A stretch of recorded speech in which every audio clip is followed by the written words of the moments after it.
Avengers Endgame vient de sortir. Forcément, je me suis senti obligé d'en parler aujourd'hui. Quoi de mieux pour ça que de vous faire un épisode de folle histoire sur Captain America. Oh, ça va, ça reste un film du MCU après tout. Ça reste toujours mieux que ce que j'avais prévu de vous faire à la base aujourd'hui. Un épisode sur Star Wars 3. Vous savez que vous allez finir par vous le taper. Une chose importante à savoir sur ce film, il s'agit d'un préquel du MCU. Et contrairement à ce que certains médias affirment, c'est le 5e film du MCU. Voilà. Non, parce que quand Wikipédia est plus fiable là-dessus qu'un certain site dédié au cinéma, ça me fait vraiment mal au cul. Le film débute après les événements de Thor. Voilà. Une équipe de chercheurs découvre un vaisseau sous la glace ainsi qu'un corps. On enchaîne ensuite sur un flashback qui occupe la quasi-totalité du film, d'où l'incompréhension de certaines personnes. Hein ?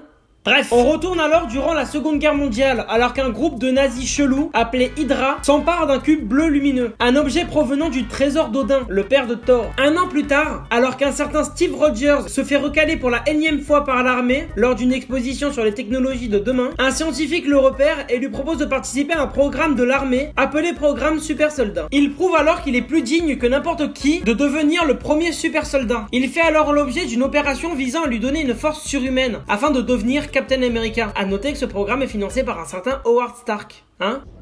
J'ai compris la référence. Mais il va vite se rendre compte que son but est en réalité de faire le tour du pays pour devenir un symbole de motivation afin d'encourager le peuple à participer d'une façon ou d'une autre à la guerre. Mais lorsqu'il apprend que l'un de ses anciens amis s'est fait capturer par Hydra, il décide de prendre son courage à deux mains et de partir le libérer. Et il réussit. L'armée a alors beaucoup plus confiance en ses capacités et il se voit offrir la possibilité de participer pleinement à la destruction d'Hydra. Il va alors affronter le chef d'Hydra, Crâne Rouge, parce qu'il a le crâne...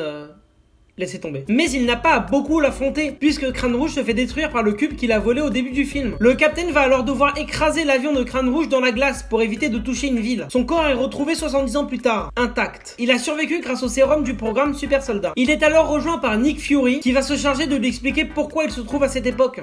Notre vieil ami Nick Fury, qui ne se présente même pas puisqu'on le connaît déjà. Enfin, quand on a regardé le film dans le bon ordre. Bande de fils de...